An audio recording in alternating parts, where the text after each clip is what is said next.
Next topic is random variables and its probability distributions. ठीक है, random variables क्या होते हैं और उनके probability distributions क्या हैं, ये हम पढ़ेंगे. अब देखो, इसको समझने के लिए ना आप एक छोटी सी चीज़ को समझो. अभी तक हम जो भी पढ़ते आए हैं वो सब क्या है कि हमने कोई रैंडम एक्सपेरिमेंट किया, उसमें से हमने सैम्पल स्पेसेस बनाई, ठीक है, और उसमें हम किसी आउटकम के बारे में इंटरेस्टेड होते हैं.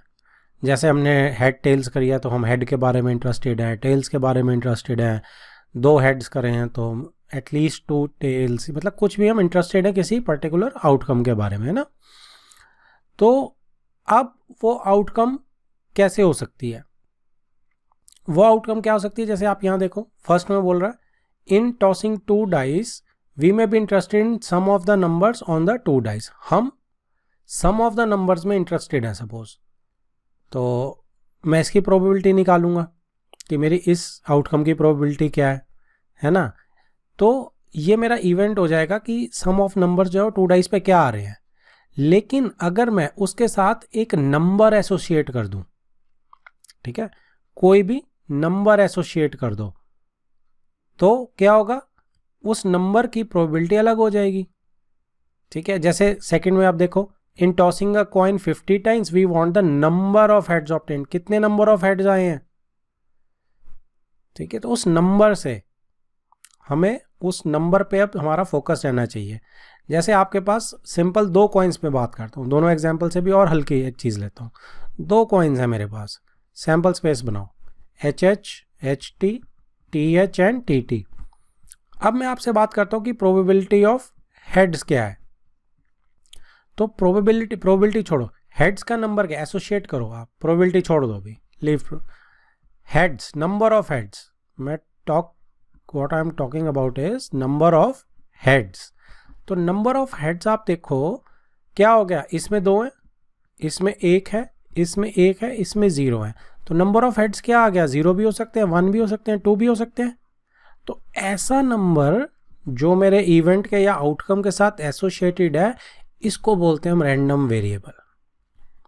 ठीक है जी, तो इसको हम बोलेंगे रैंडम वेरिएबल. बस इतना सा याद रखना, आपकी आउटकम के साथ जो नंबर एसोसिएटेड है, ठीक है जी, दैट इज रैंडम वेरिएबल. और ये कुछ भी हो सकता है, एक नहीं है, कुछ भी हो सकता है. नंबर ऑफ टेल्स का भी हो सकता है, नंबर ऑफ 2 हेड्स का भी हो सकता है, नंबर ऑफ 1 हेड का भी हो सकता है. तो इसको हम डिनोट करते हैं x से.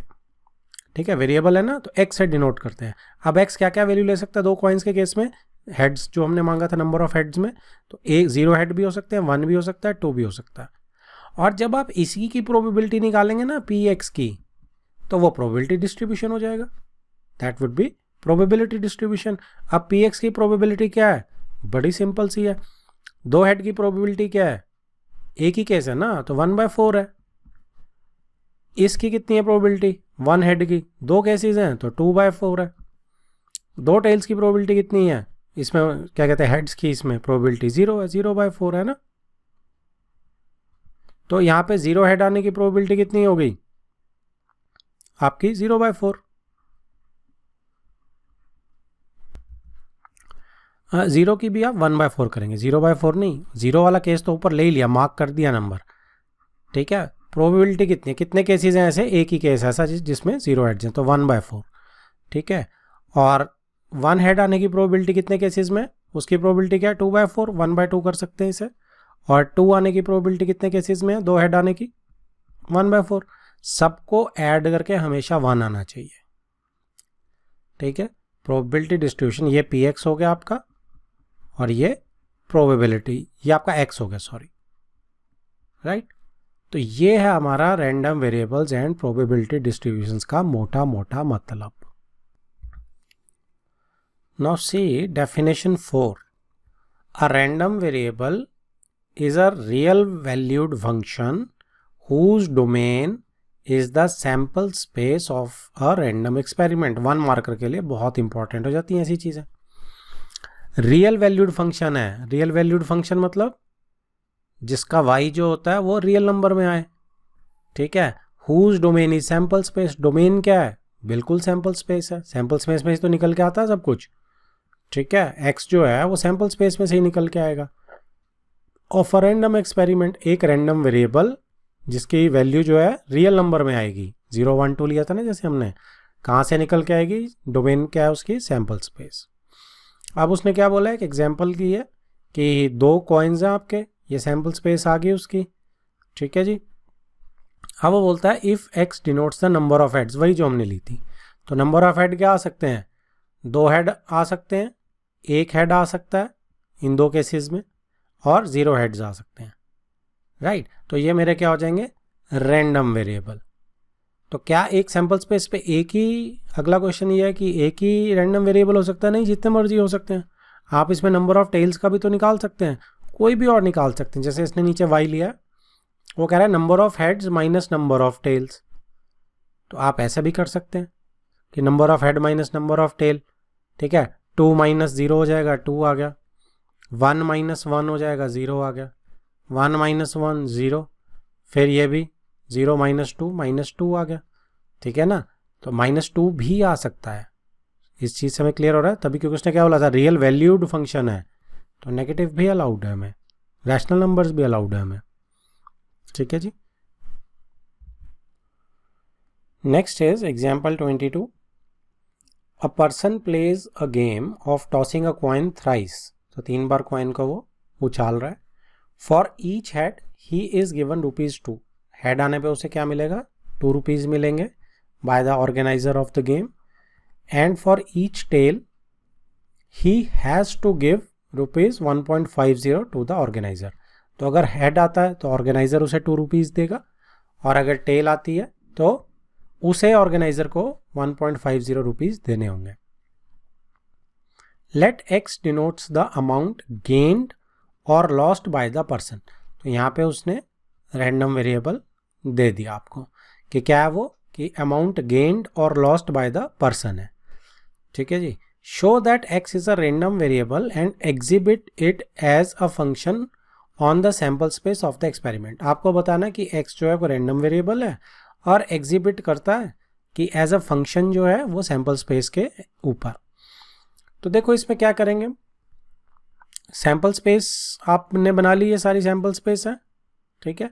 अब इसमें x की वैल्यूज़ क्या है, बस रियल वैल्यू तो देखनी है, नंबर में आप कर पाएंगे उसे। तो उसने बोला है अमाउंट ऑफ गेन जो है, अमाउंट गेन्ड और अमाउंट लॉस्ट, ऑब्वियसली पैसों में ही आने वाली है, नंबर्स में ही आने वाली है। तो x is a number whose values are defined on the outcomes of random experiment, और वो इसके रैंडम एक्सपेरिमेंट की जितने भी आउटकम्स हैं इसके ऊपर डिपेंड करती है। तो therefore x is a random variable, x जो है वो रैंडम वेरिएबल है क्योंकि हेड टेल पे डिपेंड करती है सिर्फ। तो इतनी लाइन जब भी आपसे पूछा होगा आप ज़रूर लिख देंगे कि x जो है एक नंबर होना चाहिए जो सैम्पल स्पेस पे जिसकी आउटकम्स डिपेंड करती हैं, बस खत्म। सो x will be x is a random variable. अब आगे क्या मांगा उसने कि उसको एग्जिबिट करना है as a function on the sample space, तो नंबर्स हमें इसके देने होंगे। तो यहाँ पे आप क्या करेंगे, चलो नेक्स्ट पेज पे इसको कॉपी करके सैम्पल स्पेस को उसमें से निकालते हैं। सी यहाँ पे सैम्पल स्पेस हमारी 3 कॉइन्स की, एच से स्टार्ट करते हैं, HT TH and TT, HH HT TH TT, 4 के आगे H लगाएंगे और 4 के आगे टेल लगाएंगे, ठीक है। तो ये सैम्पल स्पेस बन गई मेरी। अब इसमें वेरिएबल x जो है वो क्या है, amount gained and amount lost. तो पहले केस में तो उसको तीनों जो है हेड मिल रहे हैं, तो ₹2 देने पड़ेंगे आप ऑर्गेनाइजर को उसे। तो कितना हो जाएगा, ₹2 × 3, x की वैल्यू ₹6 आ जाएगी। फिर x जब 2h आएंगे तो क्या होगा, तो 2h वाले केसेस अलग कर लेगा वो, ये 2h वाले केसेस हैं, कलर चेंज करके मार्क करता हूँ, ये 2h वाले केसेस हैं, ये 2h वाले केसेस हैं, ये 2h वाले केसेस हैं, तो 3 केसेस हैं उसके पास 2h के। अब 2 और 2 ₹4 मिले, 1.5 देने पड़ेंगे क्योंकि एक टेल है, तो ₹2 2 बार मिले और एक 1.5 देना पड़ा, ठीक है जी। तो इतने x की वैल्यू इतने ₹, हो जाएगी। तीसरा, जब एक हेड आएगा तो एक हेड के लिए क्या करेगा, एक हेड के लिए ये वाले केसेस आ जाएंगे आपके पास, ये वाला केस आएगा, ये वाला केस आएगा, 3 केसेस है। 3 केसेस में ये देखो तीनों केसेस ले लिए उसने, ठीक है। ₹1 हेड का केस और 2 उसको देने पड़ेंगे, 2 इंटू 1.50, 2 टेल्स आ रही हैं तो उसको ₹3 देने पड़ेंगे, तो -1, ठीक है। तो ₹1 उसको अपनी तरफ से देना पड़ेगा ऑर्गेनाइजर को। फिर लास्ट केस बचा है हमारे पास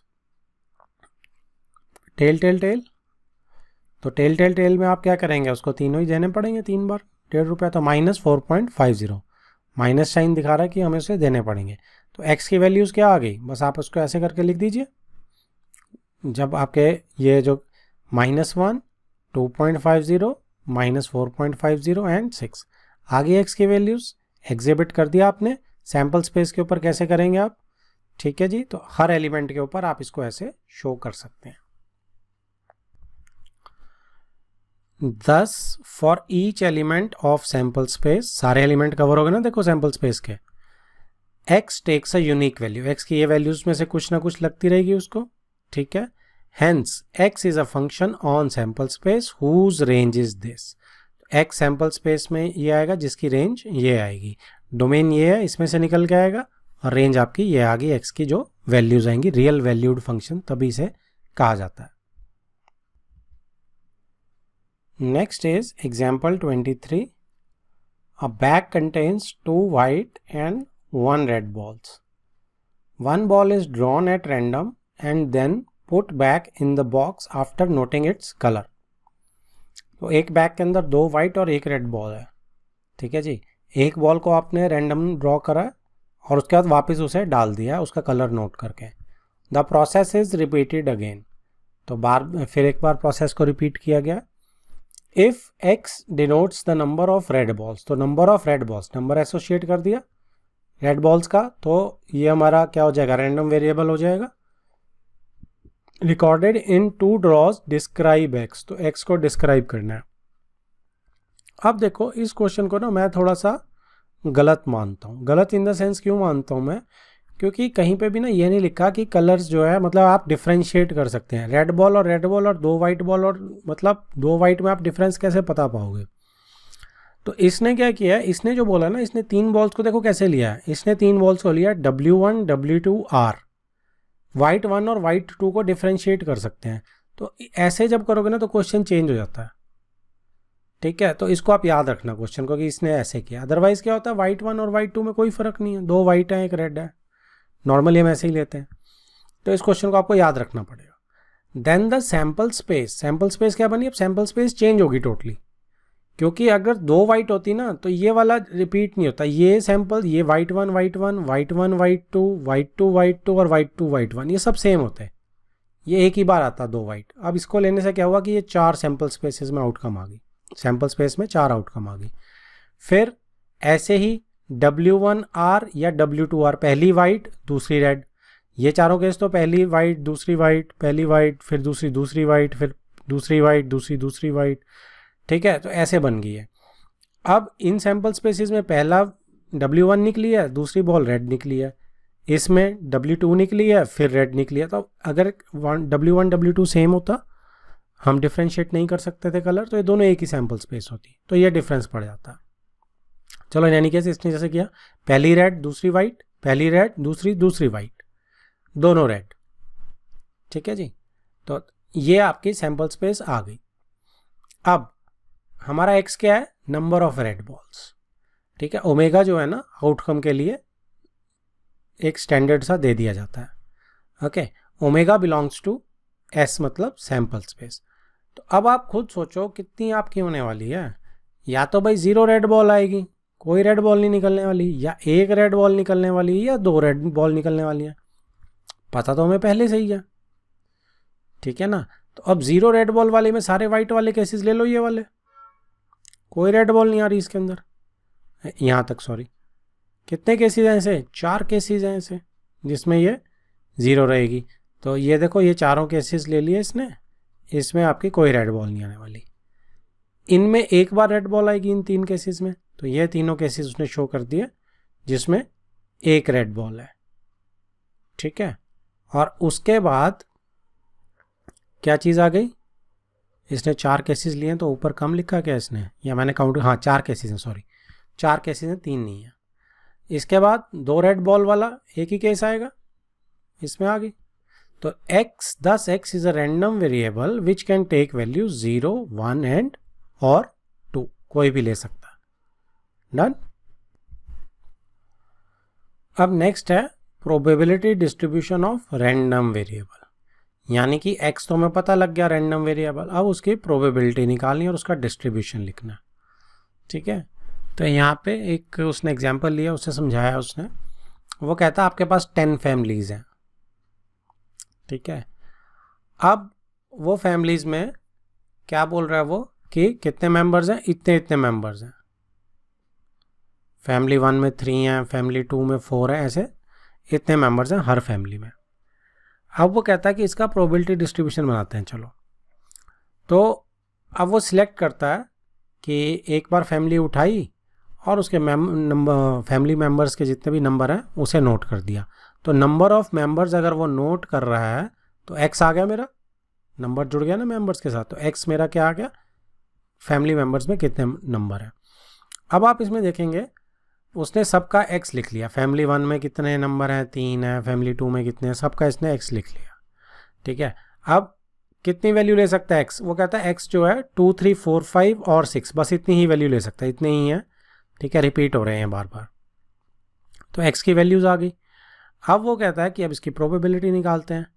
तो जब जैसे ही उसने कहा कि 2 लिया, तो 2 कितनी फैमिलीज में, देखो एक ही फैमिली में है, तो सिंपल सी है, इसने यहाँ नहीं लिखा, आगे लिखिए px कितना हो जाएगा, जब x आपका 2 है तो px कितना हो जाएगा 1/10, क्योंकि एक ही फैमिली है 2 नंबर की।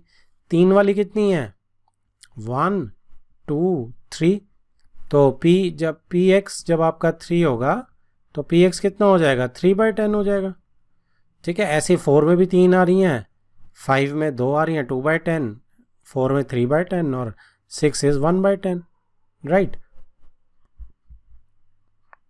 तो ये देखो इधर 1/10, ठीक है जी, 3 आ रही हैं तो 3/10, तो x इज इक्वल टू 3 जब है 3 मेंबर्स वाली 3/10 होगी। तो ऐसे उसने सारी निकाल ली। बस इनको अब आप लिख दोगे, इसको प्रोबेबिलिटी डिस्ट्रीब्यूशन बोलते हैं, राइट। इसको इस टेबल की फॉर्म में ऐसे लिख दिया जाता है, ठीक है जी। x की वैल्यूज़ ऊपर, ठीक है, और नीचे px की वैल्यूज़। जैसे इस केस में क्या होगी, इस केस में आप देख सकते हैं कि अभी हमने जो निकाला था 2, 3, 4, 5, 6 है ना, तो 2 फैमिलीज़ वाली एक थी तो 1/10, 3 फैमिलीज़ वाली 3 थी 3/10, ऐसे आप सारी लिख सकते हैं।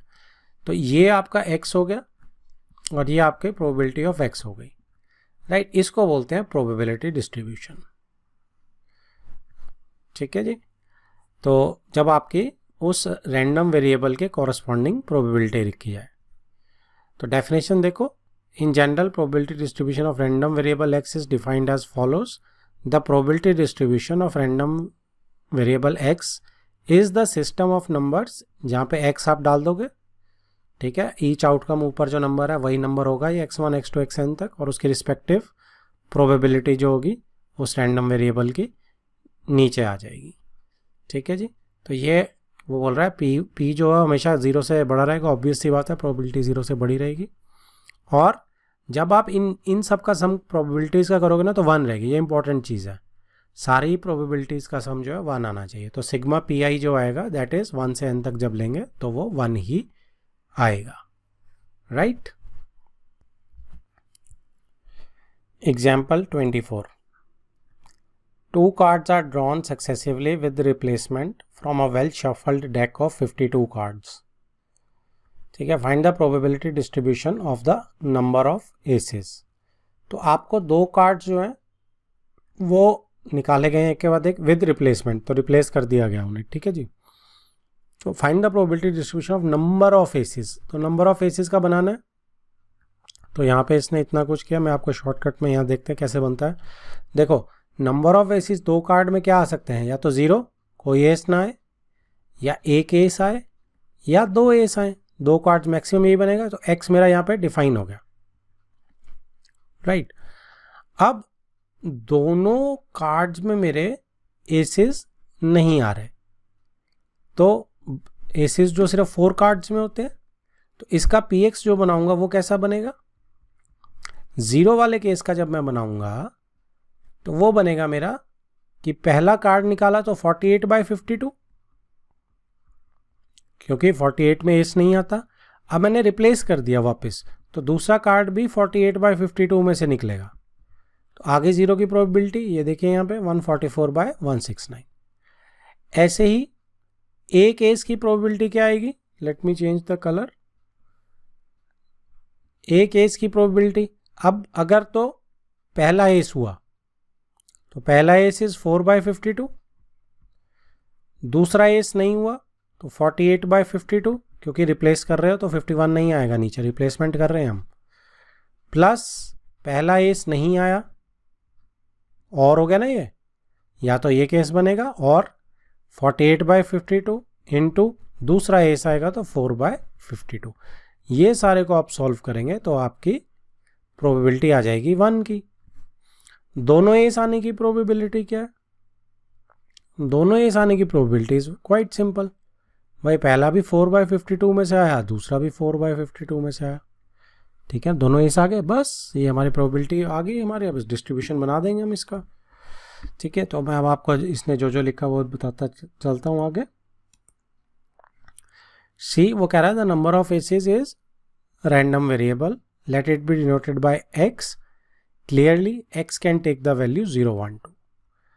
Now since the draws are done with replacement, so therefore the two draws form an independent experiments। ठीक है जी, तो ये लाइन भी बहुत अच्छी है।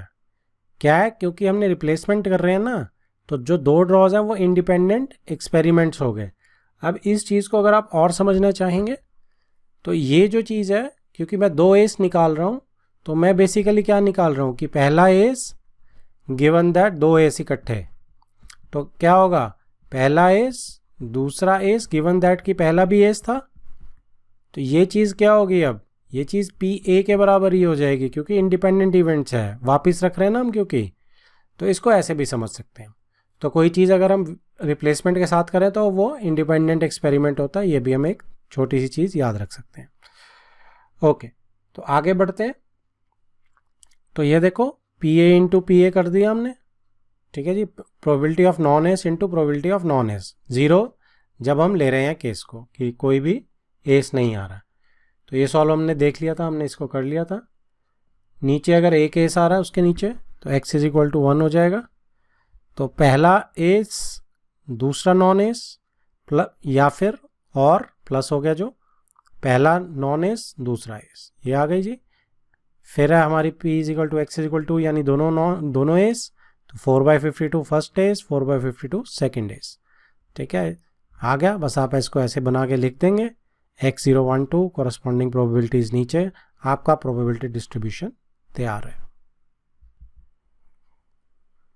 Next is example 25।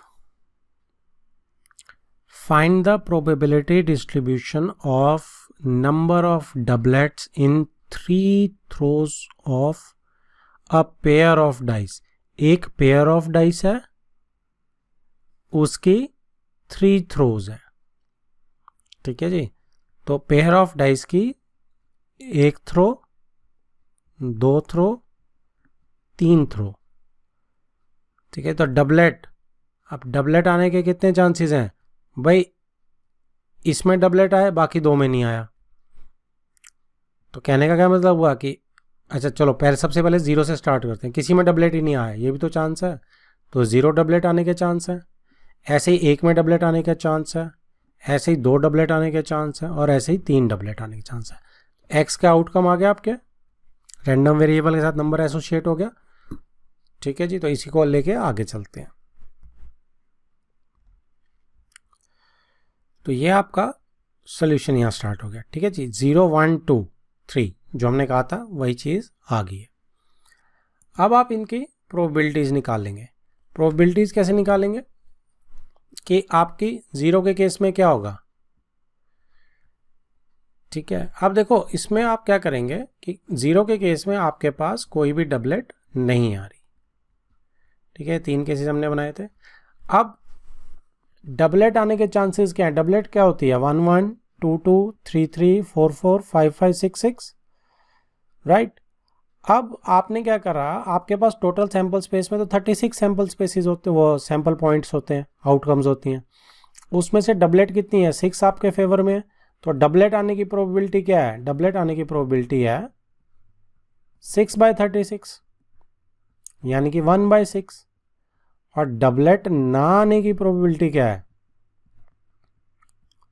5/6। 1 में से माइनस कर दो इसे, या फिर 30/36 कर दो, बाकी के केसेस बचे हुए। ठीक है, तो जब मैं बात कर रहा हूं कि मेरे को केस कौन सा बनाना है, मेरे को 0 वाला केस बनाना है। ठीक है, मेरी जो x है वो क्या क्या वैल्यू ले रहे हैं? 0 1 2 3, कि अभी मैं बात कर रहा हूँ कि मेरी 0 डबलेट आ रही है, कोई डबलेट नहीं आ रही। तो अगर मेरी कोई डबलेट नहीं आ रही तो इस पहले केस में क्या है कि यहाँ पे भी डबलेट नहीं आएगी, 5/6 प्रोबेबिलिटी। यहाँ पे भी डबलेट नहीं आएगी, 5/6 प्रोबेबिलिटी। ठीक है जी, तो इसको करेक्ट करो प्लीज। इसमें क्या आएगा, इसको उड़ा देते हैं। ये पूरी डबलेट आने की प्रोबेबिलिटी इज 5/6, ना आने की, सॉरी, ये हमने पूरे की निकाली ना, डबलेट की तो निकाल रहे हैं हम।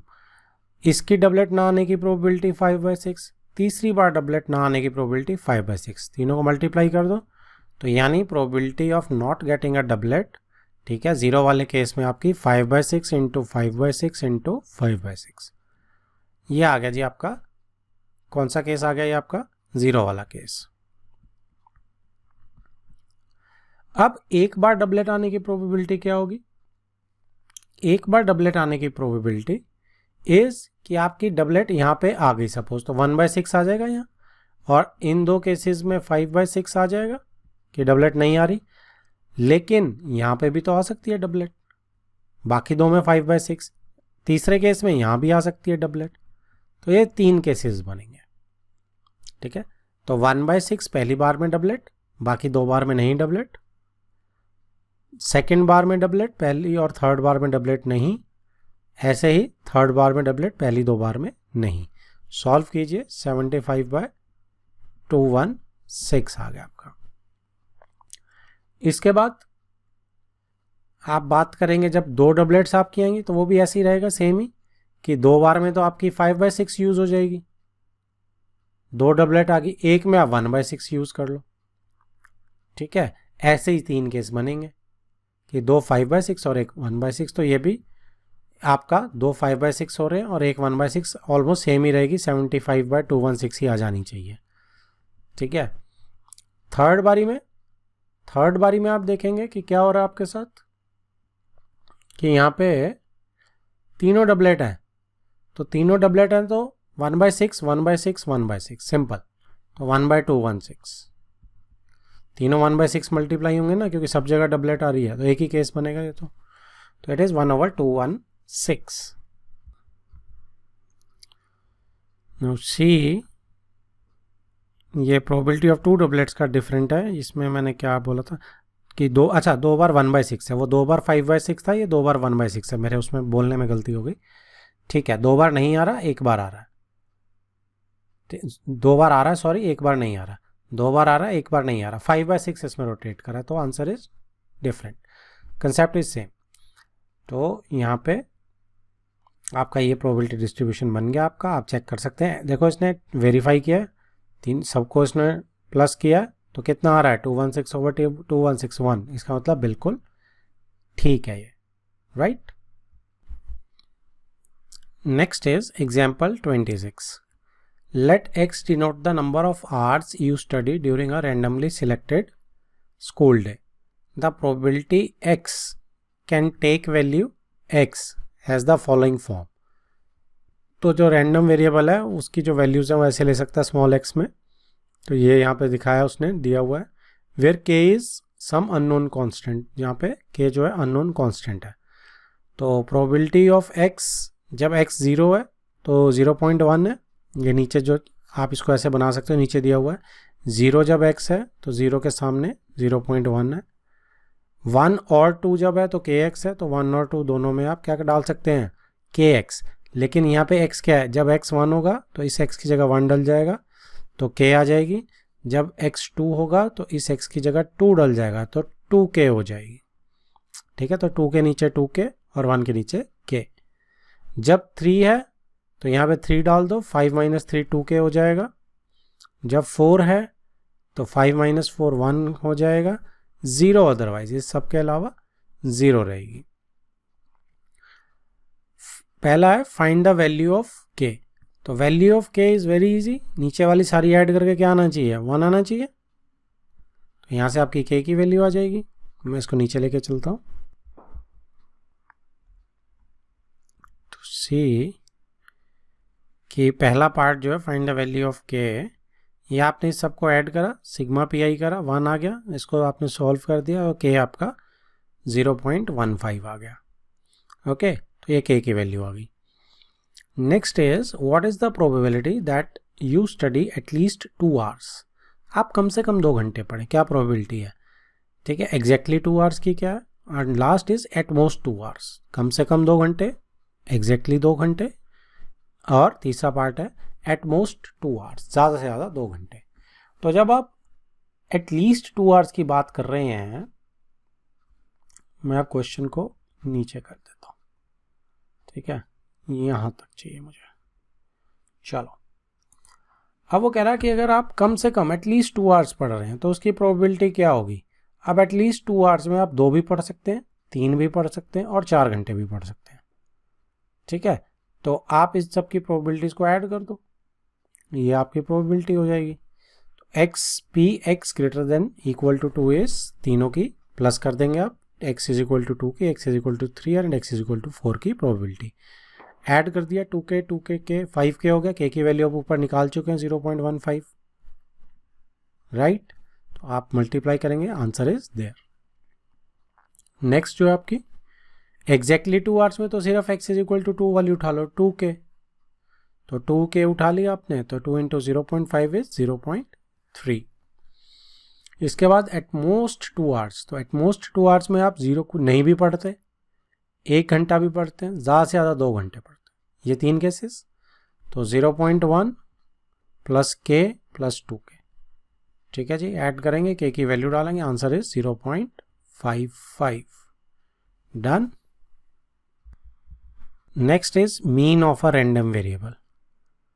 मीन क्या होता है रैंडम वेरिएबल का, देखो स्टैट्स की तरह ही है, बस उसी से कंपेयर करते रहना। मैं इसमें जो जो डिफरेंट है बस वो बताता रहता हूँ, ज़्यादा इसमें समझने की ज़रूरत नहीं है। देखो मीन क्या होता है, मीन आपकी एक सेंट्रल टेंडेंसी है। ठीक है, ठीक है, जो आप पूरे डाटा को एक नंबर से डिनोट करते हैं। तो आपका जो रैंडम वेरिएबल है ना, उसका मीन क्या है, यानी कि उसकी एवरेज वैल्यू क्या है। ठीक है, रफली आप मिडल वैल्यू भी बोल सकते हैं, बट वो मीडियन होती है। ठीक है, मीन जो है वो सेंट्रल टेंडेंसी है जो कि आपको एक एवरेज वैल्यू देती है बस। ठीक है ना, तो इस केस में कैसे निकालते हैं उसे, सी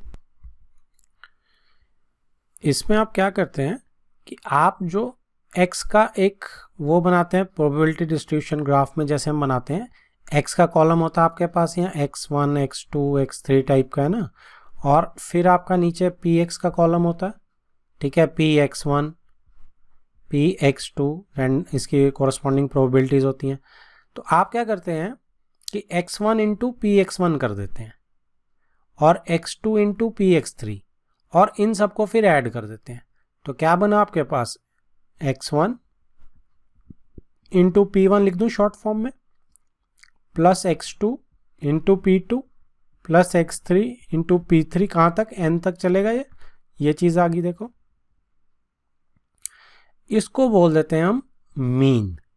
ठीक है, अब ये मीन क्या होता है, इसमें एक बहुत इंपॉर्टेंट वर्ड है कि आपने ये x1 को जब px1 से मल्टीप्लाई किया तो इससे क्या निकल के आया। देखो ये होता है वेटेड एवरेज। क्या होता है ये, वेटेड एवरेज। वेटेड का मतलब क्या है, आपको एक एग्जांपल से समझना पड़ेगा। जैसे सपोज हम इंजीनियरिंग कॉलेज में जब हम पढ़ते हैं तो हमारे टाइम में क्या होता था कि फर्स्ट सेमेस्टर के या फर्स्ट ईयर के लगा लो आप, फर्स्ट ईयर के आपके 40% मार्क्स जुड़ते थे, सेकेंड ईयर के आपके 60% मार्क्स जुड़ते थे, थर्ड ईयर के आपके 80% मार्क्स जुड़ते थे, और फोर्थ ईयर के आपके 100% मार्क्स जुड़ते थे। तो अब आप क्या करोगे, जो भी आपने फर्स्ट ईयर में स्कोर किया ना उसका 40% निकाल लोगे, यानी इससे मल्टीप्लाई करोगे। सेकेंड ईयर के स्कोर का 60% से मल्टीप्लाई करोगे, थर्ड ईयर के स्कोर का 80 से, और फोर्थ ईयर स्कोर का 100 से। तो फोर्थ ईयर की वेटेज ज़्यादा होगी ना, और फिर जो आप निकालोगे ना वो आपका डिग्री का टोटल बन जाएगा। ठीक है, that is called weighted average. तो जब आप एक्स पी एक्स आई करते हो मल्टीप्लाई, ये करते हो मल्टीप्लाई, तो वेटेड एवरेज निकल के आएगा। ठीक है, हो सकता है ना, क्योंकि एक आउटकम की प्रोबेबिलिटी ज़्यादा हो तो उसका एवरेज में ज़्यादा रोल हो जाएगा। ठीक है, तो इसीलिए इसको बोलते हैं वेटेड एवरेज। तो ये अब आपका आ गया, ये एक्सपेक्टेशन भी बोलते हैं इसे, और इसे म्यू से डिनोट करते हैं, राइट। और ये आपका होती है मीन की definition. Sigma X I P आई 1 से n तक जाएगा आई, तो आप एक्स आई पी आई को ऐड कर देते हैं तो आपका मीन आ जाता है, और इसे एक्सपेक्टेशन भी बोलते हैं, राइट। अब आप डेफिनेशन पढ़ेंगे तो आपको एकदम समझ आ जाएगी। Let x be the random variable whose possible values are this occur with these probabilities, the mean of x denoted by mu is number this। ठीक है जी, और इसे हम एक्सपेक्टेशन ऑफ रैंडम वेरिएबल भी कहते हैं, also called expectation of x। done। now see in example 27, let a pair of dice be thrown and the random variable x be the sum of numbers then appear on the two dice। Find the mean और expectation of x. तो आपने एक pair of dice फेंका है, तो आपने क्या करना है, सम ऑफ द नंबर्स उसमें जो है रैंडम वेरिएबल एक्स है, तो सम ऑफ द वेरिएबल आप आराम से ढूंढ सकते हैं। 1 + 1 करोगे 2 आएगा, 2 + 1 करोगे 3 आएगा, तो ऐसे चलते जाएंगे आगे। तो आप उनमें जैसे ये देखो नीचे उसने एक्स बना लिया, 2 क्या है 1 1 का ऐड करके आएगा, तो एक ही केस है, तो 1/36 इसकी प्रोबेबिलिटी। 3 जो आएगा सम जो 3 करके आएगा वो 1 2 से या 2 1 से आ सकता है, तो 2/36 इसकी प्रोबेबिलिटी। ऐसे ही 4 3 से आ रहा है, तो ऐसी सबकी प्रोबेबिलिटी निकाल लेंगे आप। ठीक है, बड़े आराम से। कहाँ तक जाएगा 12 तक, 6 + 6, तो 12 तक चला गया, 6 + 6 1/36, राइट। प्रोबेबिलिटी डिस्ट्रीब्यूशन बना दिया, लेकिन हमें तो मीन निकालना है, तो आप क्या करेंगे, अब इनको मल्टीप्लाई 2 × 1/36। ठीक है, ये आ गया 2 × 1/36, फिर 3 × 2/36 ये आ गया। ऐसे ही सारे मल्टीप्लाई करते रहेंगे एंड तक, ऐड करेंगे, फाइनली सॉल्व करेंगे, आंसर इज 7। तो thus the mean of the sum of the numbers that appear on throwing 2 fair dice is 7। next is variance of a random variable। अब वेरिएंस क्या होता है, वेरिएंस ये होता है कि जैसे हमारा एक मीन आ गया, एक सेंट्रल वैल्यू आ गई है, बाकी सारी वैल्यूज उससे कितना वेरी कर रही हैं, है ना, तो इसको बोलते हैं हम वेरिएंस। स्टैट्स में हमने इस चीज़ को देखा था +1 में। तो कितना वेरिएबिलिटी है मीन से रैंडम वेरिएबल की वैल्यूज़ में, यानी ये जो 1 2 3 4 ऊपर वाली वैल्यूज़ है मीन से कितनी वेरी कर रही हैं, उसको हम वेरियस कहते हैं। ठीक है जी, तो इसका भी डायरेक्ट फॉर्मूला ही है हमारे पास। तो आप कैसे कर सकते हैं इसमें, मैं आपको डायरेक्ट फॉर्मूला इसमें दिखाता हूँ। इसको आप आगे चलो, देखो इसने 2 केसेस दिखाए हैं कि मीन जो है उससे, जैसे ऊपर इसने एक्सपेक्टेशन ई एक्स की 2 है, एक्स ऊपर था यहाँ पे, दिस इज एक्स का ग्राफ, वो प्रोबेबिलिटी डिस्ट्रीब्यूशन, ये वाई का प्रोबेबिलिटी डिस्ट्रीब्यूशन है। तो जब उसने मीन निकाला तो दोनों का सेम आ रहा है, प्रोबेबिलिटी डिस्ट्रीब्यूशन अलग अलग है लेकिन मीन सेम आ रहा है। तो लेकिन जब वो वेरिएबिलिटी देख रहा है तो वेरिएबिलिटी किसकी ज़्यादा आ रही है, 2.75 से, देखो ऑब्वियसली इसकी वेरिएबिलिटी ज़्यादा आ रही है ना, इसकी वेरिएबिलिटी कम आ रही है। तो ऐसे आप इसको ग्राफ में से भी बता सकते हैं। तो वेरिएंस का यही मतलब होता है। तो वेरिएंस का इसने जो फॉर्मूला है वो क्या है, वेरिएंस हम स्टैट्स में पढ़ते थे, उसी से याद करने की कोशिश करो। हम क्या करते थे कि वेरिएंस इज सिग्मा का स्क्वायर, इसको वेरिएंस एक्स बोल देते हैं। और ये होता क्या है, ये आपका, आप हर ऑब्जर्वेशन को मीन में से माइनस करते हैं और उसका स्क्वायर कर देते हैं। ठीक है, इंटू पी एक्स आई तो रहेगा ही रहेगा, तो इससे वेरिएंस आ जाएगा।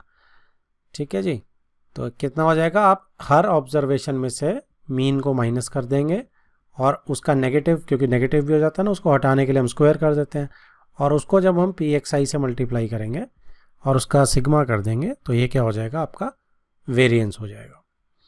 अब एक्स आई माइनस म्यू का स्क्वायर है, इसको हम इससे डिनोट कर सकते हैं, एक्स माइनस म्यू का एक्सपेक्टेशन लिख सकते हैं इसे। ठीक है, क्योंकि हम किसका एक्सपेक्टेशन क्या थी, एक्सपेक्टेशन जो थी वो म्यू थी हमारी, that is sigma X I P आई थी ना, सॉरी पी आई। तो अब एक्स आई की जगह एक्स आई माइनस म्यू का स्क्वायर आ गया, तो इसी की पूरी की एक्सपेक्टेशन लिख सकते हैं हम, एक्स माइनस म्यू का स्क्वायर। ठीक है, इसको कुछ आपको ज़्यादा पढ़ने की जरूरत नहीं है, फाइनल फॉर्मूला भी आगे आएगा, ये जस्ट समझाने के लिए।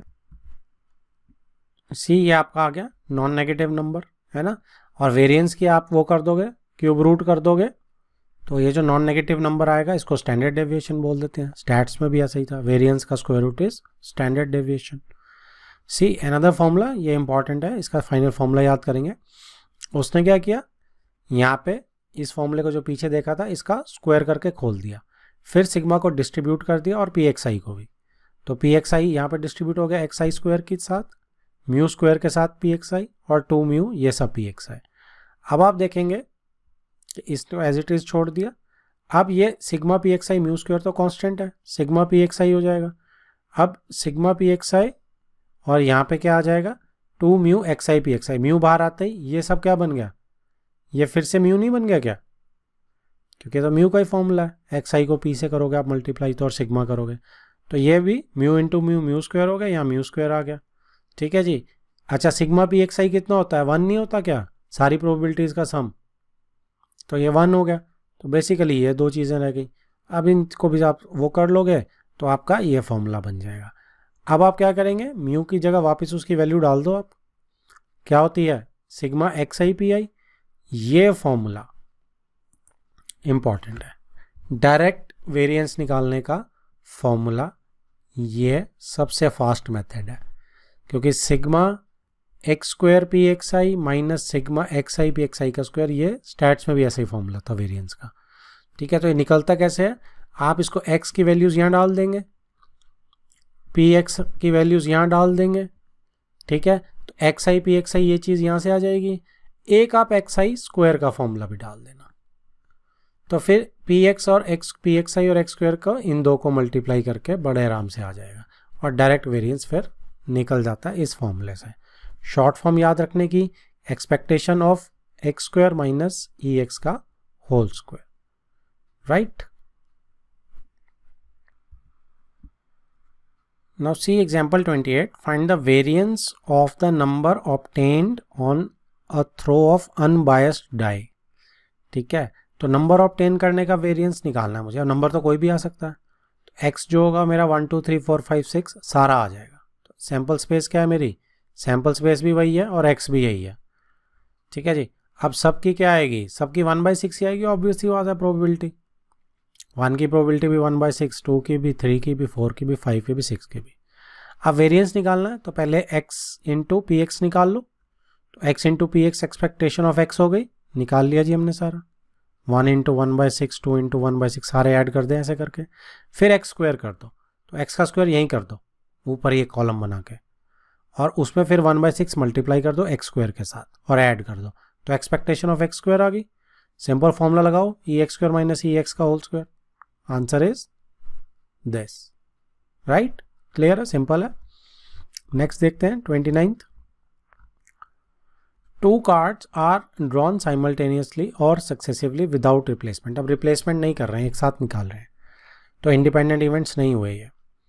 From a well shuffled pack of 52 cards, find the mean variance and standard deviation of the number of Kings. तो नंबर ऑफ किंग्स की आपको वेरिएंस, मीन और स्टैंडर्ड डेविएशन निकालना है। तो आप 2 कार्ड निकाल रहे हो, 2 कार्ड निकाल रहे हो तो 0 किंग आ सकते हैं, 1 किंग आ सकता है, 2 किंग आ सकते हैं, एक्स डिफाइन हो गया। अब 0 किंग आएंगे तो क्या आएगा, 0 किंग आने का मतलब है कि सबसे पहले आपके पास, यहाँ पे मैं लेफ्ट में कर रहा हूँ, कि प्रोबेबिलिटी ऑफ 0 किंग आने का मतलब है कि सबसे पहले आपके पास 48 में से 52 में से 48 पत्ते, क्योंकि किंग नहीं आएगा कोई भी। दूसरा निकालेंगे तो 51 नीचे रह जाएंगे क्योंकि हम रिप्लेसमेंट नहीं कर रहे हैं, और इसमें से 47 में से क्योंकि एक निकल चुका है, 47 में से दूसरा आएगा, सी दिस पार्ट। ठीक है, अब बड़ा इंटरेस्टिंग है इस चीज़ को समझना। सी, आप इसको एक और मेथड से कर सकते हैं, जब रिप्लेसमेंट नहीं कर रहे हैं तो नीचे 52C2 ठीक है, और टोटल जो है 52 में से 2 पत्ते निकाल रहे हैं और 48 में से 2 पत्ते निकाल रहे हैं जिसमें किंग नहीं है। ये एग्जैक्टली वही चीज़ है। तो सी कि हमें ये समझ आनी चाहिए, राइट, कि 52 में से 2 पत्ते निकालना, 52C2 और 48 में से 2 कार्ड्स निकालना, ये वही मतलब है जो कि इसका मतलब है। ओके, अब ये आ गया हमारा। अब एक किंग आने का, एक किंग आने का इज सी अगेन, पहला किंग, एक किंग, अगर पहला किंग आ गया सपोज, 2 केस बनेंगे मेरे पास, देखो ये किंग ये कोई और, या फिर पहले कोई और दूसरा किंग। तो पहला किंग अगर आएगा तो 4/52, दूसरा पत्ता आने की 48/51, क्योंकि एक आ चुका है, 51 बचे हैं, उसमें से 48 है किंग ना आने के। फिर या फिर पहला जो है 48 में से निकलेगा और दूसरा जो है वो 4 में से निकलेगा, लेकिन नीचे 51 आ जाएंगे क्योंकि एक पत्ता निकल चुका है। तो अब आप सी दिस, क्या ये वही चीज़ है? देखो 4 इंटू 52 ये चीज़ आ गई, इंटू 48 इंटू 51 ये चीज़ आ गई। अब मैंने ऐड किया, इसने इंटू 2 कर दिया, बात एक ही है, ठीक है। तो हमें दोनों तरीके से समझ आना चाहिए कैसे निकल रही चीज़ें। और यहाँ पे इस तरीके को अगर समझेंगे तो 52C2 तो 2 पत्ते निकाल ही रहे हैं, एक किंग एक कोई और, ठीक है जी। तो सी में अपने आप अरेंजमेंट हो जाता है ये। तो ऐसे ही 2 वाला निकालोगे आप, तो 2 वाला क्या आएगा, 52C2 नीचे और दोनों ही किंग है तो 4C2 में ही निकलेंगे दोनों। और अगर इस मेथड से समझेंगे तो क्या आएगा कि पहला भी किंग दूसरा भी king, simple as that. Sorry 3 आएगा यहाँ क्योंकि एक किंग निकाल चुका, ठीक है जी। इससे यही निकल के आने वाला। तो ये मेरी प्रोबेबिलिटीज आ जाएंगी, लेकिन हमने तो आगे क्या निकालना है, मीन, वेरिएंस और स्टैंडर्ड डेविएशन। नाउ सी, ये बन गया मेरा प्रोबेबिलिटी डिस्ट्रीब्यूशन। अब मीन के लिए क्या करेंगे, multiply 0 into this, 1 into this, 2 into this, add, ये आ गया मीन, EX आ गया। एक्स स्क्वायर इसी का कर दो और EX स्क्वायर निकाल लो। तो जो x square into PXI, x square into ये, एक्स स्क्वायर इंटू ये, ऐड करेंगे, आंसर आ गया, ठीक है। अब EX स्क्वायर आ गया, वेरिएंस क्या होता है, EX स्क्वायर माइनस EX का होल स्क्वायर, दोनों को कर दिया माइनस स्क्वायर करके, ठीक है जी। इसको तो एज इट इज करेंगे, इसका EX का स्क्वायर करेंगे, आ गया ये आंसर। स्टैंडर्ड डेविएशन इसी का स्क्वायर रूट कर दो, इसका स्क्वायर रूट कर देंगे आप, आंसर है 0.37। ऐसे आपकी तीनों चीज आ जाएंगी। Exercise 13.4, question number 1, state which of the following are not the probability distributions of a random variable, give reason for your answer. आपको बताना है कि कौन से प्रोबेबिलिटी डिस्ट्रीब्यूशन नहीं है रैंडम वेरिएबल के। तो फर्स्ट पार्ट में रैंडम वेरिएबल ऊपर है, नीचे प्रोबेबिलिटी है। तो हमें पता है जो सिग्मा PX होता है ना, जो इनका सम होता है वो 1 होता है, सारी प्रोबेबिलिटीज़ का सम। तो आप इन सब को ऐड करो, क्या आ रहा है,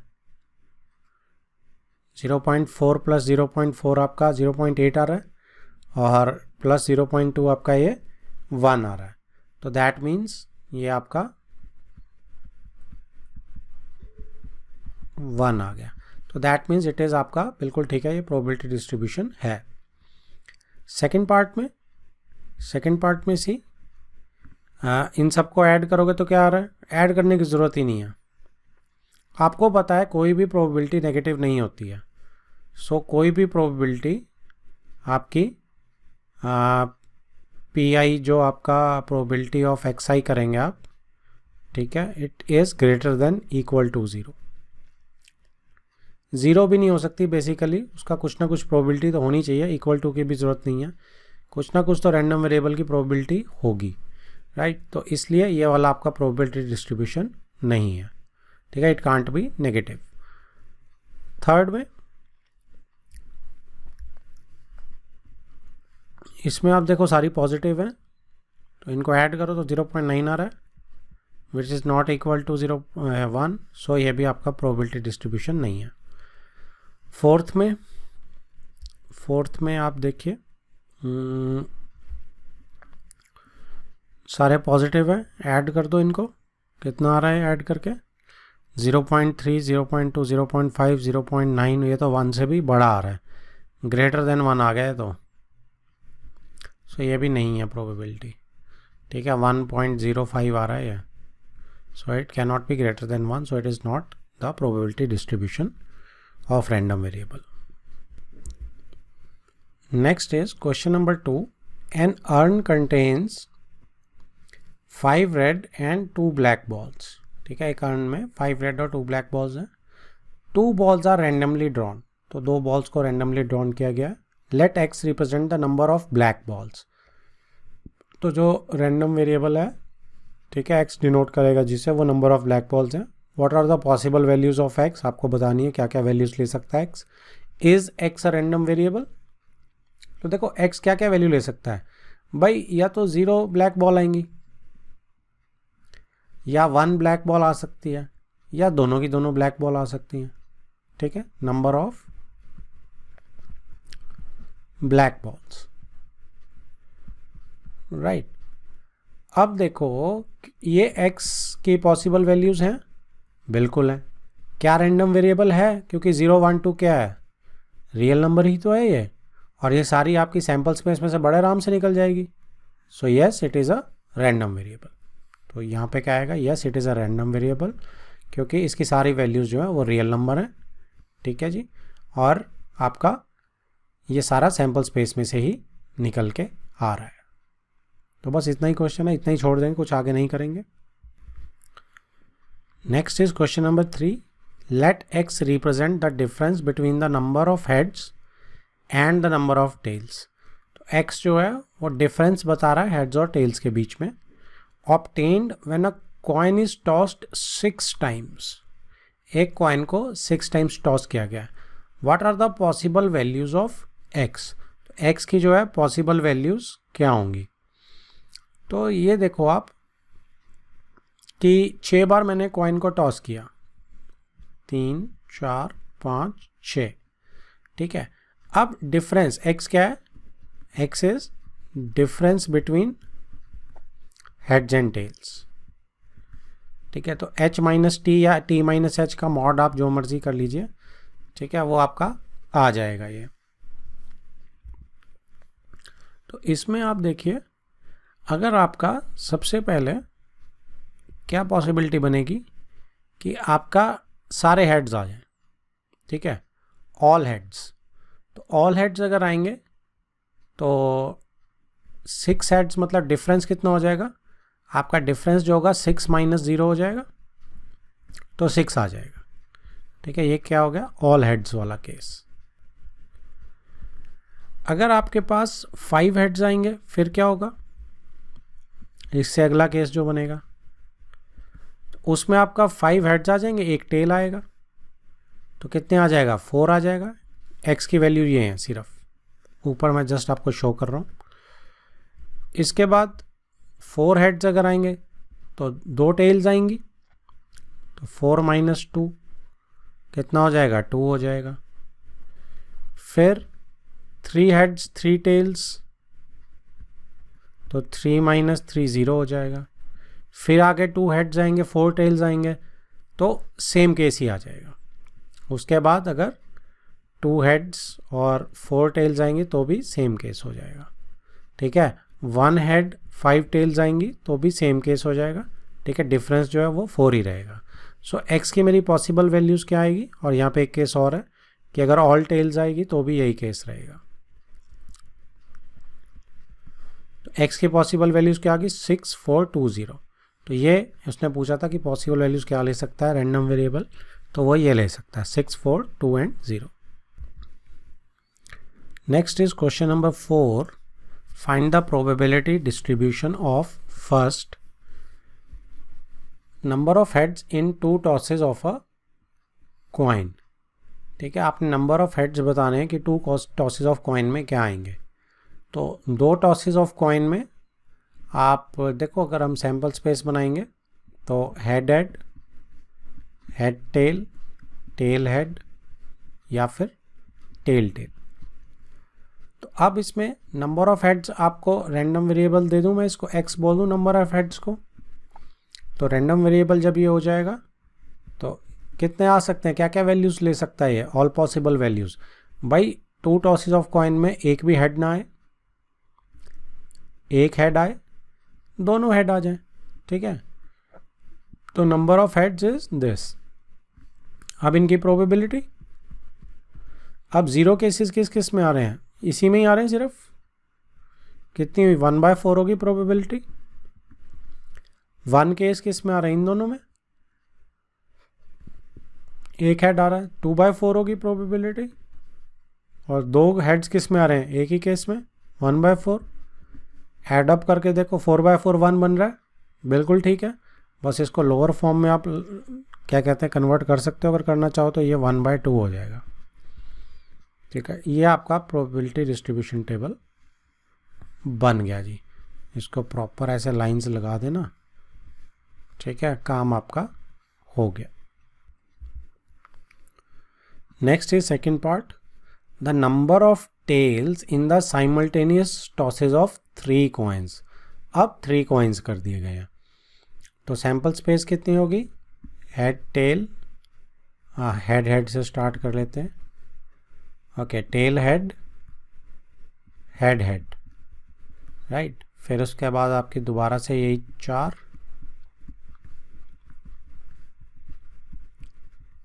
के आगे हेड लगा देते हैं और 4 के आगे टेल लगा देते हैं। सॉरी, ये दोनों टेल टेल आएंगे, ये मैंने गलत कर दिया।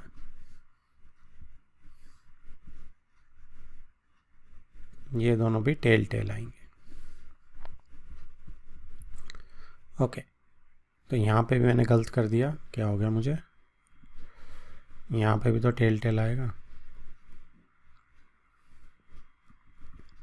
तो ध्यान रखना, गलतियाँ ऐसी हो जाती हैं, ओके। अब इसमें नंबर ऑफ टेल्स बनाना है, तो नंबर ऑफ टेल्स मेरा रैंडम वेरिएबल हो गया। तो रैंडम वेरिएबल को लिखते हैं, कौन कौन से केसेस बनेंगे भाई, 3 कॉइन्स हैं, नंबर ऑफ टेल्स या तो 0 आ सकती हैं, या 1 आ सकती है, या 2 आ सकती हैं, या तीनों की 3 टेल्स आ सकती हैं।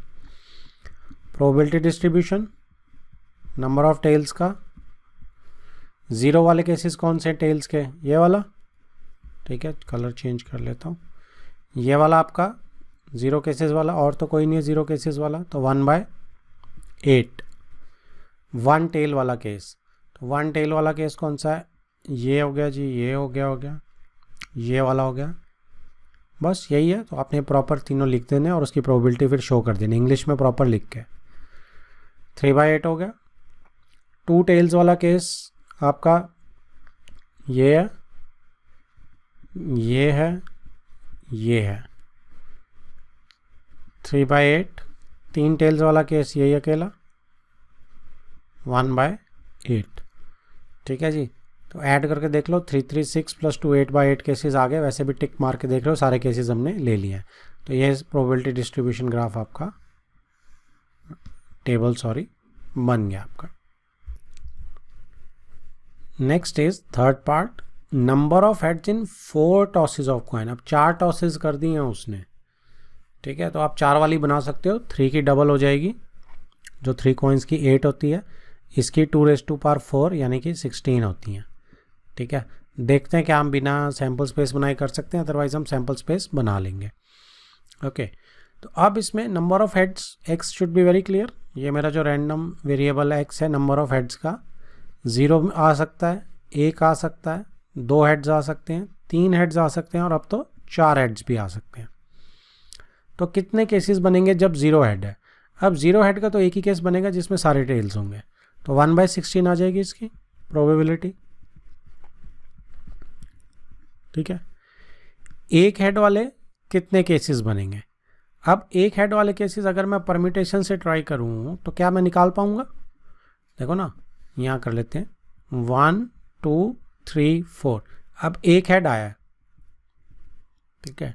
अब ये कितनी जगह जा सकता है? 1 2 3 4 चारों जगह जा सकता है, बाकी तो टेल्स ही रहेंगे, राइट। या आप ये कह लो कि 4 फैक्टोरियल, 3 टेल्स हैं तो 4 फैक्टोरियल ओवर 3 फैक्टोरियल, क्योंकि रेपिटेशन हो रहा है 3 टेल्स का, तो मैं 4 फैक्टोरियल ओवर रेपिटेशन 3 का हो रहा है 3 फैक्टोरियल कर दूं तो भी 4 आएगा, ठीक है। तो इट इज़ 4/16। तो आपको ऐसे निकालने भी आना चाहिए, अदरवाइज आप पूरी की पूरी 16 की सैम्पल स्पेस लिखो, उसमें से काउंट करना। तो दो हेड्स के लिए क्या होगा, अब इसका भी ट्राई आउट करते हैं, क्या हम बना सकते हैं। अब देखो 2 हेड्स आ जाएंगे, 2 टेल्स, तो 4 factorial divided by 2 factorial heads के लिए और 2 फैक्टोरियल टेल्स के लिए, तो कितना बन गया ये आपका खोलेंगे अगर आप यहाँ पे, चलो इधर ही कर देता हूँ, 4 इंटू 3, एक 2 फैक्टोरियल कट जाएगा, एक 2 ऐसे 2, तो ये 6 आ गए। ठीक है, तो 6/16, तो अगर मैं इसको लोअर फॉर्म में करूँ तो ये आ जाएगा 2 3/8। ठीक है जी, तो ऐसे आप परम्यूटेशन से भी कर सकते हैं। इसके बाद 3 हेड्स वाले केसेस कितने होंगे, तो 3 हेड कर दो आप, एक टेल, यानी 4 factorial divided by 3 head repeat हो रहे हैं तो 3 फैक्टोरियल, और टी तो एक ही रहेगा तो 1 फैक्टोरियल, कोई फ़र्क नहीं पड़ेगा, तो 4 ही आ गए, तो इट इज़ 4/16। ठीक है जी, ये भी काट के आप 1/4 लिख सकते हैं, ये भी काट के आप 1/4 लिख सकते हैं।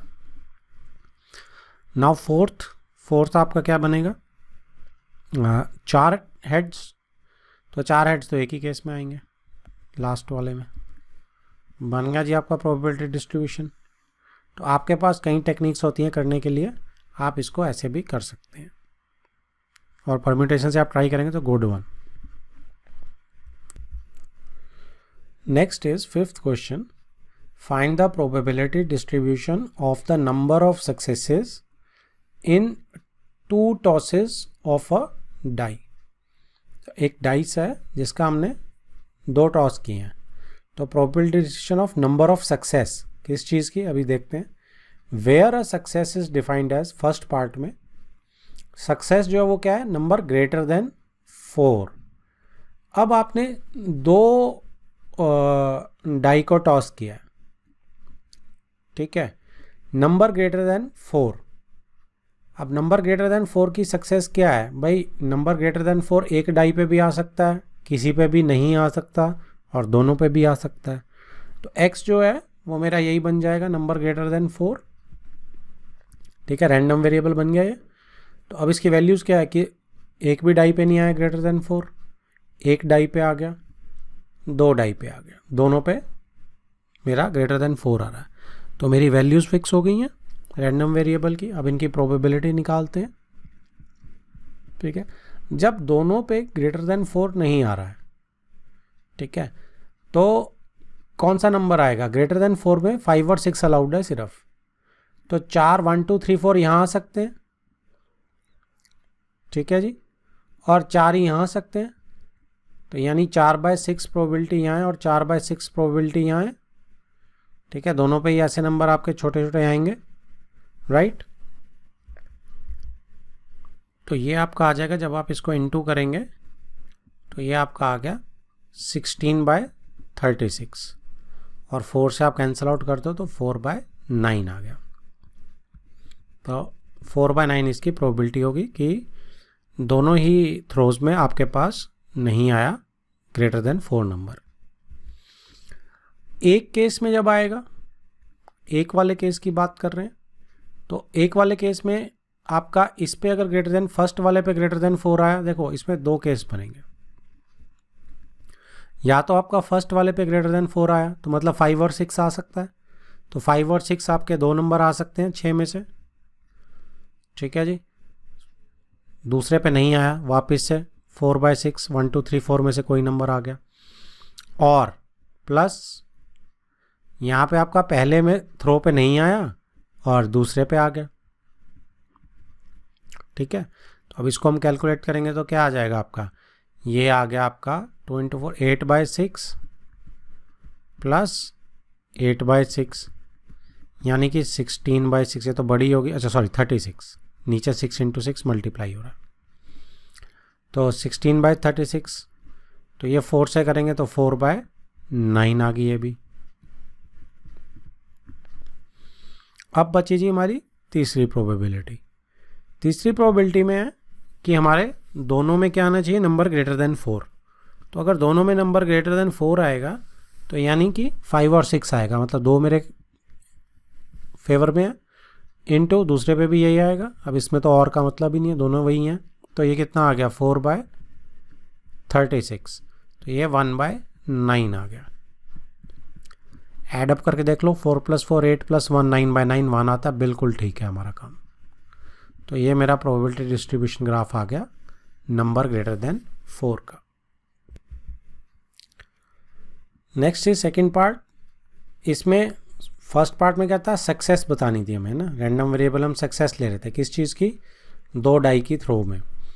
6 अपीयर्स ऑन एटलीस्ट 1 डाई, तो 6 जो है एटलीस्ट एक डाई पे आना चाहिए, ठीक है, ये सक्सेस है कि कम से कम एक डाई पे 6 आना चाहिए।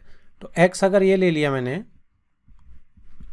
कि एटलीस्ट 1 डाई पे आना चाहिए, इस क्वेश्चन को आप सर्कल लगाओ, थोड़ा सा अच्छा है क्योंकि इसमें इंग्लिश में थोड़ी सा इसमें ट्रिक है।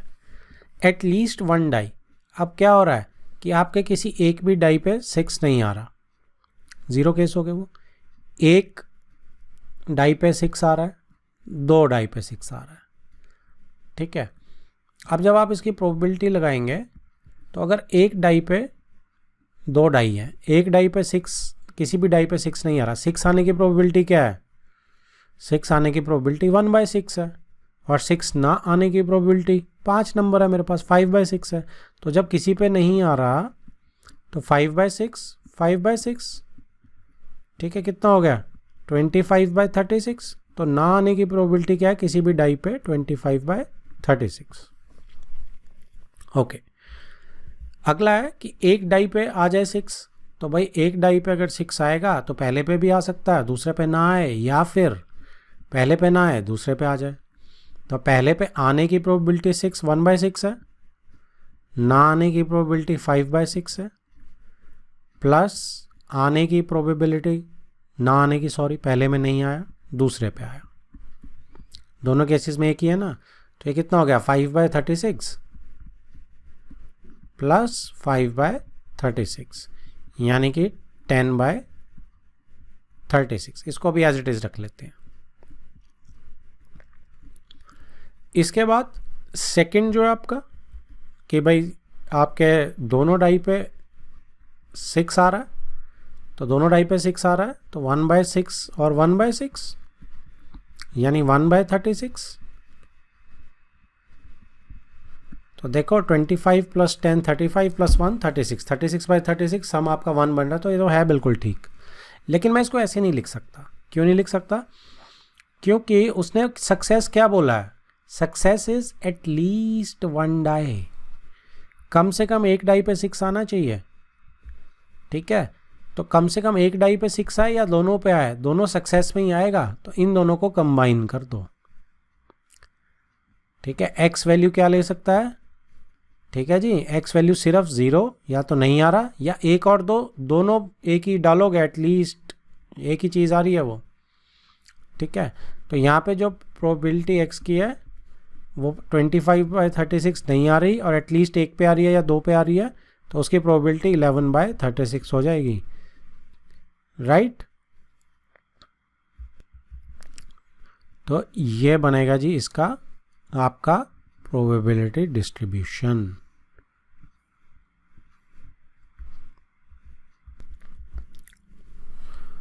Next is question number 6.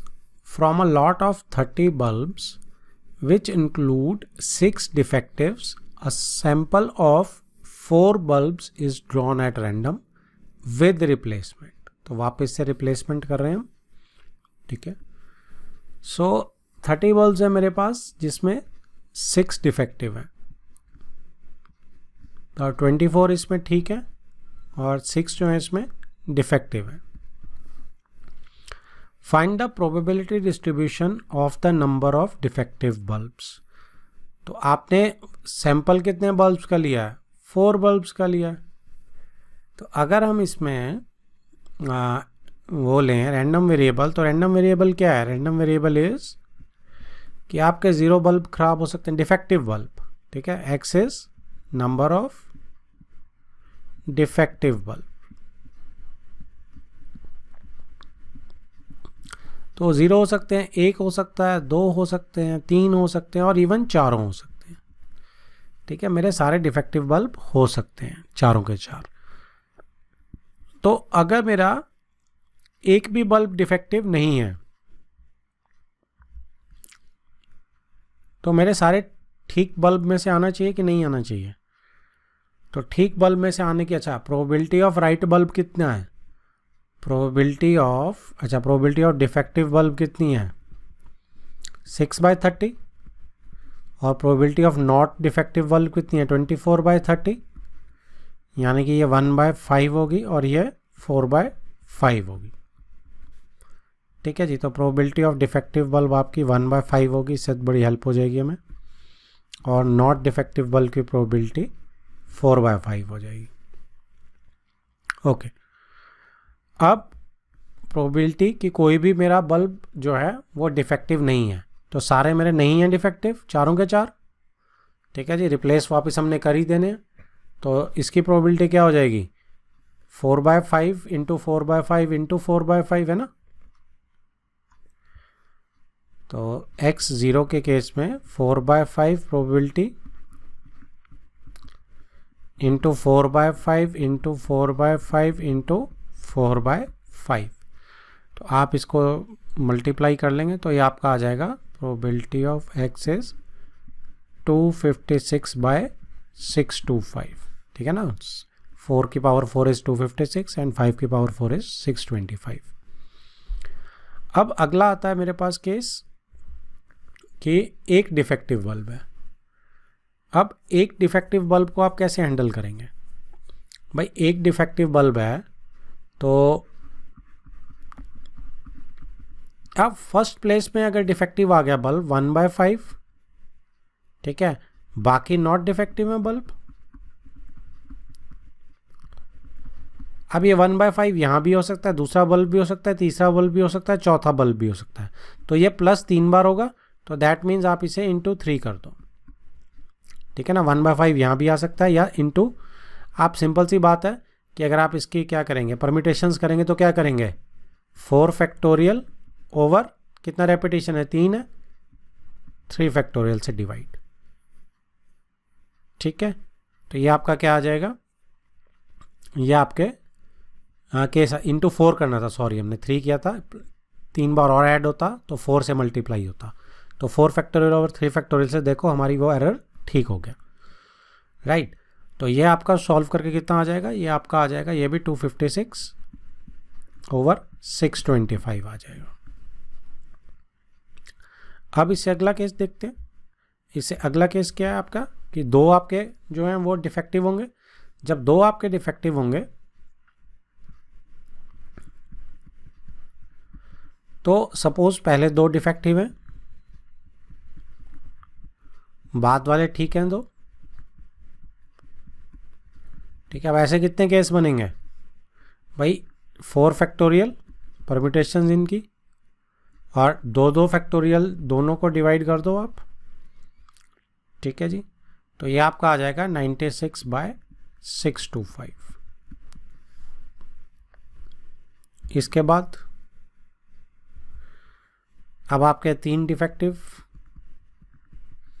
तो 1/5 1/5 1/5 3 डिफेक्टिव हो गए, एक ठीक हो गया 4/5 इंटू 4 फैक्टोरियल डिवाइडेड बाय ये 3 रिपीट कर रहे हैं तो 3 फैक्टोरियल, इसका तो 1 ही है, कोई फ़र्क नहीं पड़ेगा। तो बेसिकली ये भी आपका इंटू क्या हो रहा है, 4 हो रहा है, लेकिन एक ही 4 है यहाँ पे, तो ये आपका आ जाएगा 16/625। डन। इसके बाद एक और है केस जिसमें चारों आपके डिफेक्टिव हैं, तो वो तो सिंपल है, आपका चारों डिफेक्टिव हैं तो 1/5 इंटू 1/5 इंटू 1/5 इंटू 1/5 यानी कि 1/625। तो ये आपका बन गया जी डिस्ट्रीब्यूशन का table. This is your answer.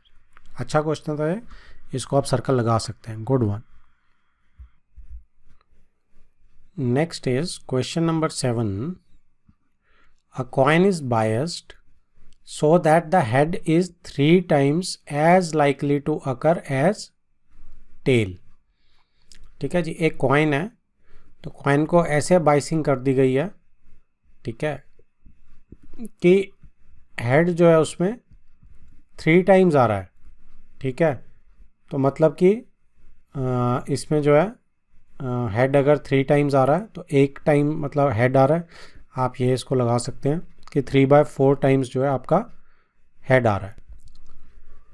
आप इसको ऐसे भी कर सकते हैं कि हेड जो है वो 3 टाइम्स आ रहा है, ठीक है। अगर टेल्स जो है x है सपोज, तो हेड 3x हो जाएगा, है ना। 3 टाइम्स आ रहा है, दोनों को ऐड करेंगे तो 4x हो जाएगा टोटल, ठीक है। तो 4x हो जाएगा, तो हेड कितनी बार आ रहा है 3x/4x, तो 3/4। सो हेड की प्रोबेबिलिटी आने की क्या है जी 3/4, और टेल की आने की प्रोबेबिलिटी क्या हो गई फिर 1/4, right. If the coin is tossed twice, तो कॉइन को 2 बार टॉस किया गया, find the probability distribution of the number of tails. तो नंबर ऑफ टेल्स का हमें बनाना है, तो यहाँ पे नीचे ही बना लेते हैं कि x जो है नंबर ऑफ टेल्स है। तो नंबर ऑफ टेल्स बाई 2 में 0 भी आ सकती है, 1 भी आ सकती है और 2 भी आ सकती है, राइट। सिंपल सी बात है। अब इसमें प्रोबेबिलिटी डिस्ट्रीब्यूशन में जब हम इनकी प्रोबेबिलिटीज़ निकालेंगे तो सबसे पहले x0 0 टेल आने की प्रोबेबिलिटी क्या है भाई, 2 बार मैं कर रहा हूँ, दोनों बार टेल ना है तो दोनों बार हेड आएगा, तो दोनों बार हेड आएगा तो 3/4 इंटू 3/4, ठीक है। तो कितनी हो जाएगी आपकी 9/16। अगली जो है उसमें क्या आएगा आपका कि एक आपकी आनी चाहिए, तो एक अगर आपका टेल आनी चाहिए तो या तो पहली टेल हो सकती है, दूसरा हेड हो सकता है, या फिर पहला हेड हो सकता है दूसरी टेल। तो पहली अगर कोई सी ले लो, अगर पहली टेल आ रही है तो 1/4, हेड की 3/4 आने की प्रोबेबिलिटी। अगर हेड पहले आ रहा है 3/4, टेल दूसरी आ रही है तो ये हो जाएगी, प्लस करेंगे तो बेसिकली 3 + 3 6 हो जाएगा, 6/16। अब इसके बाद आपके पास दोनों के दोनों जो हैं वो टेल्स आ रही हैं, तो दोनों टेल्स आने की प्रोबेबिलिटी इज 1/4 इंटू 1/4, तो 1/16 हो जाएगी। 9 + 6 15 1 16, बिल्कुल ठीक है जी आपका। ये आ गया मेरा प्रोबेबिलिटी डिस्ट्रीब्यूशन का table. Next is question number 8। A random variable x has the following probability distribution। तो ये हमें probability distribution दिया हुआ random variable x का। Determine first part k, second point probability of x less than 3, third part probability of x greater than 6, and fourth is probability of x between 0 and 3। तो चारों parts अलग अलग करेंगे। सबसे पहले फर्स्ट पार्ट पे concentrate करते हैं कि k की वैल्यू निकालनी है मुझे। तो k की वैल्यू के लिए मुझे पता है कि जितनी भी मेरी प्रोबेबिलिटी ये है इसका जो सम है वो 1 आएगा, ठीक है। तो फर्स्ट वाले केस में सिग्मा px जो है दैट इज़ 1, सारी प्रोबेबिलिटीज़ का सम हमेशा 1 होता है। तो इसमें मैं कर देता हूँ कि आप k + 2k है ना, +2k 5 हो जाएगा, 1 + 4 5, 5 + 3 8। अच्छा k² भी है भाई, ध्यान से करना पड़ेगा ये तो ये आप लिख के कर लो अगर आपने करना है। k + 2k + 2k + 3k + k² + 2k² + 7k² + k = 1। तो ये आपका आ गया, k² पहले ऐड कर लेते हैं, 7 + 2 9 + 1 10k², और ये हो गया 2 + 2 4, 4 + 3 7 + 1 8, 8 + 1 9k = 1। और = 1 को भी अब आप लोग क्या कर सकते हैं, क्वाड्रेटिक बना लेते हैं हम लोग। +9k - 1 = 0, ठीक है जी। अब इसमें 10 × 1 -10 हो जाएगा। -10 के लिए मैं +10 - 1 ही रख लेते हैं, क्या प्रॉब्लम है। तो यहाँ पे प्लस 10 माइनस 1, तो 10 common, k plus 1 minus 1 k plus 1, 10 minus 1 k, और 10 माइनस 1 क्या गलती करी मैंने, k नहीं, यहाँ पे k छोड़ दिया मैंने, 10k minus 1 minus k minus 1 is equal to 0। ठीक है जी, तो ये आपका हो गया k इज इक्वल टू 1/10, यहाँ प्लस है या माइनस 1, तो k नेगेटिव नहीं हो सकता, k नेगेटिव अगर हो गया तो ये नेगेटिव हो जाएंगी प्रोबेबिलिटीज़, जो कि अलाउड नहीं है। सो आप इसको रिजेक्ट करेंगे और सिर्फ इसको लेंगे। ठीक है, नेगेटिव प्रोबेबिलिटीज़ नॉट अलाउड। तो k की वैल्यू आपकी 1/10 आ गई, मेरा फर्स्ट आंसर आ गया। Okay, what about the next? Next में आप सॉरी, नेक्स्ट में हम देखेंगे कि उसने क्या बोला है कि probabilities of x less then 3। तो लेस देन 3 में 1 2 0 1 2 आएगा, 3 केसेस आएंगे, तो मैं ये 3 केसेस को ऐड कर सकता हूँ, ये इनकी प्रोबेबिलिटीज। तो ये हो जाएगी आपकी 0 plus k plus 2k is 3k, और k मेरा कितना है 1/10, तो कितना आ गया जी, ये 3/10, राइट। ओके, सो नेक्स्ट जो है, इसके बाद उसने थर्ड पार्ट पे चलते हैं हम, और थर्ड पार्ट जो है वो क्या बोल रहा है, सिमिलरली x ग्रेटर देन 6, तो 7 8 7 ही है सिर्फ, this is the only one. तो ये आपका आ जाएगा 7, k की जगह आप क्या डाल सकते हैं, 1/10 का स्क्वायर प्लस 1/10, तो ये आपका 7/100 प्लस 1/10। तो अगर मैं यहाँ भी 10 कर लूँगा तो ये 70 कितना आ जाएगा, 7 यहाँ भी 10 कर लो, 17/100 आ जाएगा। So this is my answer for the third part.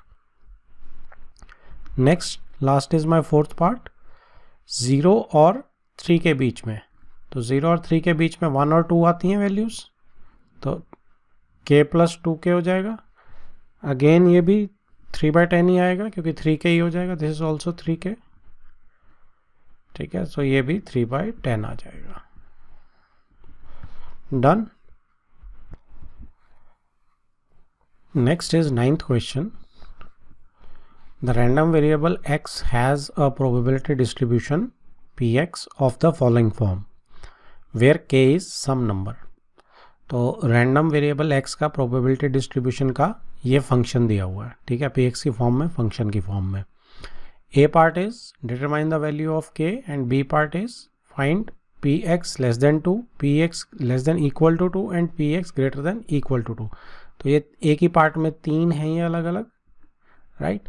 तो पहले सबसे पहले टेबल बना लेते हैं। तो टेबल में x की वैल्यूज़ क्या क्या हो सकती हैं, सी 0 हो सकती है, 1 हो सकती है, 2 हो सकती है, और फिर उसके अलावा सब 0 है। ओके, तो 0 1 2 ये मेरी x की वैल्यूज़ आएंगी। तो कॉरस्पॉन्डिंग प्रोबेबिलिटीज़ क्या रहेंगी, 0 की देखो प्रोबेबिलिटी क्या है, k, ठीक है, तो ये k आ गई। 1 की प्रोबेबिलिटी है 2k, तो ये 2k आ गई, और x इज इक्वल टू 2 की प्रोबेबिलिटी है 3k। ओके, 0 इसके अलावा सबकी बाकी सब 0 है।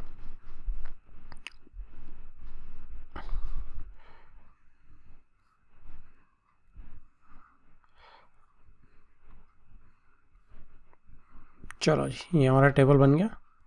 अब सबसे पहले determine the value of k में सिंपल है, नीचे सारी प्रोबेबिलिटी का क्या होना चाहिए, सिग्मा पी एक्स जो है वो 1 होना चाहिए, सबका सम 1 होना चाहिए। तो that means 3 + 2 5 + 1 6, 6k should be equal to 1 and k is equal to 1/6। A part is done. Second है प्रोबेबिलिटी x लेस देन 2, तो बी पार्ट में पहले probability of x less than 2। तो लेस देन 2 में 0 और 1 दोनों केस आते हैं, तो k प्लस 2k दोनों हो जाएंगे, तो यानी 3k हो गया। तो अगर हम 3 इंटू 1/6 कर देंगे तो ये आपकी 1/2 आ जाएगी। फिर इसके बाद probability of x less than equal to 2, तो लेस देन इक्वल टू 2 में तो सारे आ जाएंगे, 2 भी आ जाएगा, तो ये 3 भी ऐड हो जाएगा। 3 + 2 5, 5 + 1 6 के, ठीक है, तो 6 के 1 ही हो जाएगी, जब सारों का सारे ही लेने हमने, तो 6 के आ जाएगी ये इज इक्वल टू 1 हो जाएगा ये, तो 1 ही आंसर आ जाएगा इसका आपका, क्योंकि सारे केसेस आ गए इसमें। तो उसके बाद last part, probability of x greater than equal to 2, तो ग्रेटर देन इक्वल टू 2 तो है ही नहीं कुछ भी, और उसने वैसे भी बोला है 0 है अदरवाइज, तो इसकी प्रोबेबिलिटी क्या हो जाएगी आपके पास, पर इसमें इक्वल टू 2 है, ये भी ध्यान रखना है, अदरवाइज तो 0 है, इक्वल टू 2 में सिर्फ आप ये उठा लो, फिर आप सिर्फ एक, ओके, तो इसमें आपकी 3k हो जाएगी, तो ये आपका 3 इंटू 1/6 यानी कि 1/2 आ जाएगा इसका भी आंसर। डन।